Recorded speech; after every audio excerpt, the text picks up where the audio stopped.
Hi hello നമസ്കാരം welcome back. ഇന്ന് ഞാൻ കിച്ചണിലേക്കുള്ള കുറച്ച് ടിപ്സുമായിട്ടാണ് വന്നിരിക്കുന്നത്. കിച്ചണിൽ മാത്രമല്ല നമ്മളുടെ ഡെയിലി ലൈഫിൽ നമുക്ക് യൂസ്ഫുൾ ആയിട്ടുള്ള കുറച്ച് ടിപ്സ്. ഇതൊരു പക്ഷേ പലർക്കും അറിയാവുന്നതായിരിക്കും, എന്നാലും അറിയാൻ പാടില്ലാത്ത കുറച്ച് ആളുകൾക്ക് ഉപകാരപ്രദമായിരിക്കും. അപ്പം നിങ്ങൾക്ക് എൻ്റെ ചാനലും വീഡിയോയും ഒക്കെ ഇഷ്ടപ്പെടുകയാണെങ്കിൽ നിങ്ങളെൻ്റെ ചാനലൊന്ന് സബ്സ്ക്രൈബ് ചെയ്യുക. നിങ്ങളുടെ അഭിപ്രായങ്ങളൊക്കെ കമൻറ്റായി അറിയിക്കുക.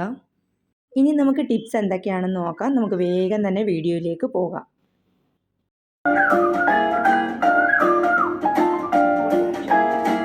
നമ്മൾ പഴമൊക്കെ വാങ്ങിക്കുന്ന സമയത്ത് അത് പെട്ടെന്ന് തന്നെ ഉപയോഗിച്ചില്ലെങ്കിൽ അത് ചീത്തയായി പോവും.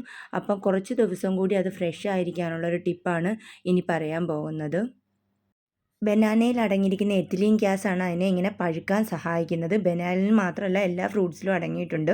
അപ്പം നമ്മളൊരു പാത്രത്തിൽ കുറച്ച് വെള്ളം എടുക്കുക, എന്നിട്ട് ഇതിൻ്റെ ഞെട്ട് അതിൽ മുങ്ങിയിരിക്കുന്ന തരത്തിൽ വെക്കുക. അപ്പോൾ ഇത് കുറച്ച് ദിവസവും കൂടി കറുക്കാതെ ഫ്രഷായിട്ട് തന്നെ ഇരിക്കും. ഇനി വേറൊരു ടിപ്പും കൂടിയുണ്ട്. ഈ ബനാന നമുക്ക് ഓരോരോ പീസായിട്ട് ഇങ്ങനെ മാറ്റി വെക്കാം. ഒരുമിച്ച് വെക്കാതെ ഓരോരോ പീസായിട്ട് വെച്ചിട്ട് നമുക്ക് ഇതിൻ്റെ ഈ ഞെട്ടിൻ്റെ ഭാഗം കവർ ചെയ്ത് വെക്കണം. ഇത് കവർ ചെയ്യാൻ വേണ്ടി നമുക്ക് ക്ലിംഗ് റാപ്പ് റോള് അല്ലെങ്കിൽ അലൂമിനിയം ഫോയിൽ എടുക്കാം. ചെറിയ ഓരോരോ പീസായിട്ട് എടുത്തിട്ട് അതിൻ്റെ ഓരോ ഞെട്ടും നല്ല ടൈറ്റായിട്ട് കവർ ചെയ്ത് വെക്കണം. നമ്മളിത് മൂടി വെക്കുന്ന സമയത്ത് നല്ല ടൈറ്റായിട്ട് തന്നെ മൂടി വെക്കണം. അല്ലെങ്കിൽ ഈ എത്തിലീൻ ഗ്യാസ് പുറത്തേക്ക് പോയി ഈ പഴവും ബാക്കി എല്ലാ പഴങ്ങളും പെട്ടെന്ന് തന്നെ കറുത്ത് പോകാൻ ചാൻസ് ഉണ്ട്. അത് പുറത്തേക്ക് പോകുമ്പോഴാണ് പഴത്തിന് നിറവ്യത്യാസം ഉണ്ടാകുന്നതും പെട്ടെന്ന് പഴുത്ത് പോകുന്നത്. അങ്ങനെ ഉണ്ടാകാതിരിക്കാൻ വേണ്ടിയാണ് നല്ല ടൈറ്റായിട്ട് തന്നെ മൂടി വെക്കണമെന്ന് പറയുന്നത്. എല്ലാ പഴങ്ങളും നമുക്ക് ഇതുപോലെ തന്നെ മൂടി വെക്കാം. ഞാനിപ്പോൾ ഇവിടെ ഒരു 4 പഴമാണ് എടുത്തത്. ഇനി നമുക്ക് വേണമെങ്കിൽ ഇതൊരു കറുത്ത കവറിലേക്ക് മാറ്റി പുറത്ത് തന്നെ വെക്കാം. ഫ്രിഡ്ജിൽ വെക്കേണ്ട ആവശ്യമില്ല. അല്ലെങ്കിൽ ഇങ്ങനെ തന്നെ വെച്ചിരുന്നാലും മതി. അതുപോലെ തന്നെ നമുക്ക് ഏറ്റവും പാടുള്ള 2 കാര്യമാണ് വെളുത്തുള്ളി തൊലി കളയുന്നതും ചെറിയ ഉള്ളിയുടെ തൊലി കളയുന്നതും. അപ്പോൾ ജോലിക്ക് പോകുന്നവരൊക്കെ ആണെങ്കിൽ രാവിലെ ഇതിൻ്റെ തൊലിയൊക്കെ എടുത്ത് കറിയൊക്കെ വെക്കാൻ ഭയങ്കര ബുദ്ധിമുട്ടായിരിക്കും. അങ്ങനെയുള്ളവർക്കുള്ളൊരു ടിപ്പാണിത്. നമ്മൾ അവധി ദിവസം നമുക്ക് എത്രയാണോ ഒരാഴ്ചത്തേക്കുള്ളത് വേണ്ടത് അത്രയും അളവിൽ നമ്മൾ വെളുത്തുള്ളി എടുക്കുക.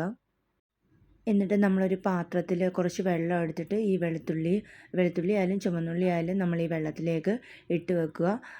ഇത് എന്നിട്ടൊരു കുറച്ച് സമയം, അതായത് 1-2 മണിക്കൂർ ഇങ്ങനെ വെള്ളത്തിലിട്ട് വെച്ചതിന് ശേഷം നമുക്ക് കത്തിയുടെ ആവശ്യം പോലുമില്ല. നമ്മളിങ്ങനെ കൈകൊണ്ട് തന്നെ നമുക്കിതിൻ്റെ തൊലി പെട്ടെന്ന് തന്നെ നീക്കിയെടുക്കാവുന്നതാണ്.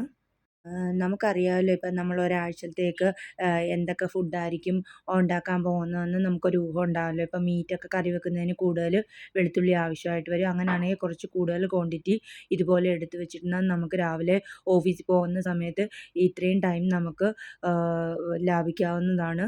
അപ്പം ഞാനിങ്ങനെയാണ് സാധാരണയായിട്ട് ചെയ്യാവുന്നത്. അവധി ഓഫ് ഡേയിൽ ഇതുപോലെ കുറച്ച് എടുത്ത് പീൽ ചെയ്ത് മാറ്റി വെക്കും. അപ്പോൾ എനിക്ക് അത് വളരെ ഈസി ആയിട്ടുള്ള ഒരു ടിപ്പായിട്ടാണ് തോന്നിയിട്ടുള്ളത്.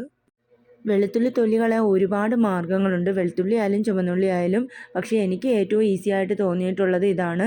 ഞാനിങ്ങനെയാണ് ചെയ്യാറ്. നമുക്കിതിൻ്റെ എല്ലാം തോട് കളഞ്ഞ ശേഷം ഇതിലെ വെള്ളം പോകാൻ വേണ്ടി നമുക്കൊരു ടിഷ്യൂ പേപ്പറോ അല്ലെങ്കിൽ ഒരു കോട്ടൺ തുണി കൊണ്ട് നന്നായിട്ട് തുടച്ചെടുക്കുക. ഇതിലെ വെള്ളം മുഴുവൻ പോകണം.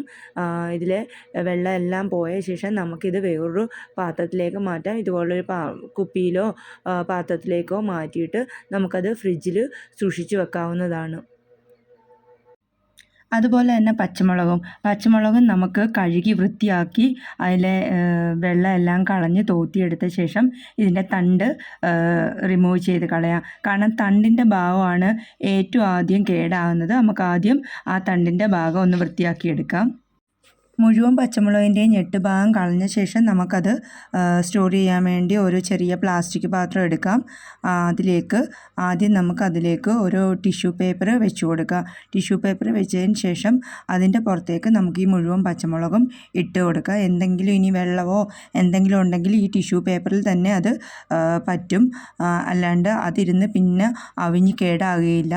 അപ്പോൾ ടിഷ്യൂ പേപ്പർ വെച്ചിട്ട് അതിൻ്റെ മുകളിലേക്ക് എല്ലാ പച്ചമുളകും വെച്ച് കൊടുത്തിട്ട് നമുക്കതിൻ്റെ പുറത്ത് പുറത്തുകൂടി ഒരു ടിഷ്യൂ പേപ്പറും കൂടെ വെച്ച് കൊടുക്കണം.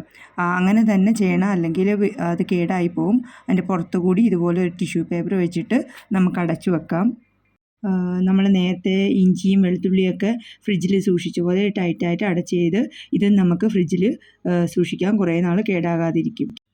അതുപോലെ തന്നെ ഇഞ്ചിയുടെ തോല് കളയുന്നതിന് കത്തി ഉപയോഗിക്കുന്നതിനെക്കാട്ടി വളരെ എളുപ്പത്തിൽ നമുക്കൊരു സ്പൂൺ ഉപയോഗിച്ച് ഇഞ്ചിയുടെ തോല് മാറ്റാവുന്നതാണ്.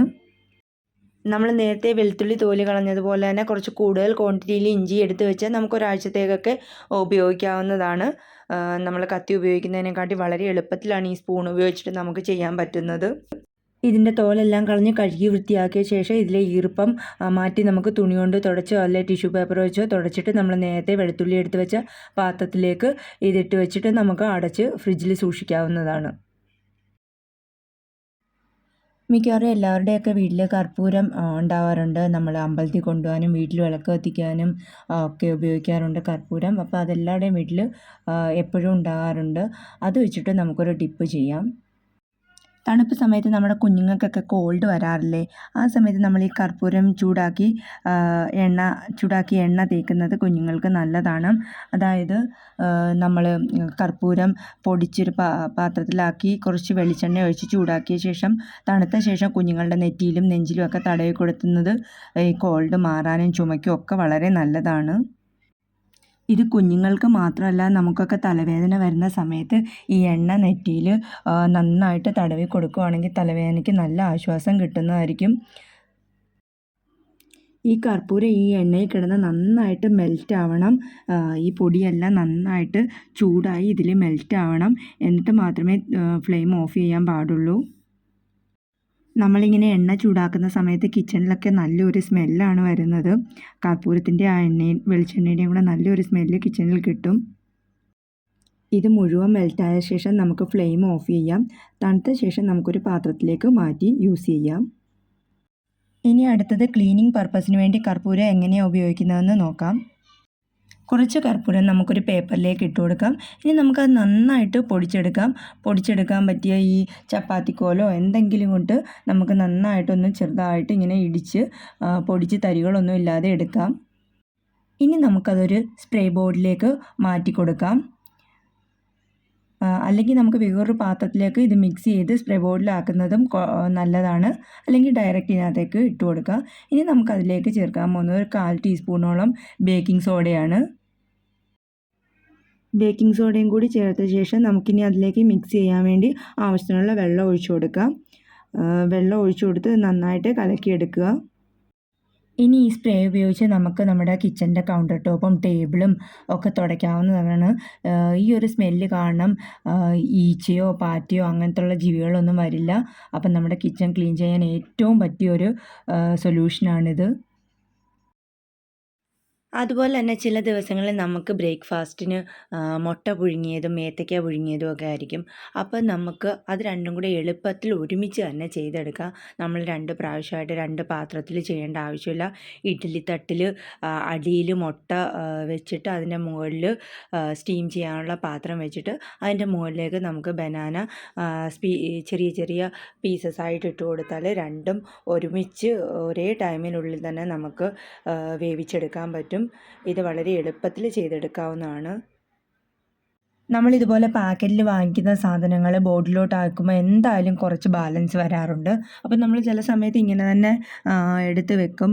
അങ്ങനെയാണെങ്കിൽ ചിലപ്പോൾ അത് കബോർഡിൽ കളയാനും പിന്നെ രണ്ടാമത് എടുക്കുന്ന സമയത്ത് താഴെ വീഴാനും ഒക്കെ ചാൻസ് കൂടുതലാണ്. അപ്പം നമ്മളുടെ കയ്യിൽ ഇതുപോലുള്ള ക്ലിപ്പ് ഉണ്ടെങ്കിൽ ക്ലിപ്പ് നമ്മൾ വാങ്ങണം. അപ്പോൾ ഇങ്ങനത്തുള്ള ക്ലിപ്പ് ഉണ്ടെങ്കിൽ നമുക്കിതുപോലെ മടക്കി ഈ ക്ലിപ്പ് ചെയ്ത് വെക്കാവുന്നതാണ്. അപ്പോൾ എപ്പോഴും നമ്മുടെ കയ്യിൽ ഈ ക്ലിപ്പൊന്നും കാണാറില്ല. അങ്ങനെയുള്ള സമയത്ത് വേറൊരു ടിപ്പ് കൂടിയുണ്ട്. അതെന്താണെന്ന് ഞാൻ പറയാം.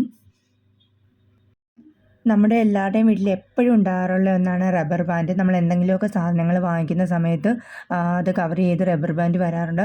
അങ്ങനത്തുള്ള റബ്ബർ ബാൻഡ് സൂക്ഷിച്ച് വെച്ചാൽ നമുക്കിതുപോലെ ഓപ്പൺ ആയിട്ടുള്ള കവർ ഇങ്ങനെ റബ്ബർ ചെയ്ത് വെക്കാവുന്നതാണ്. അത് ഏറ്റവും നല്ലൊരു മാർഗ്ഗമാണ്.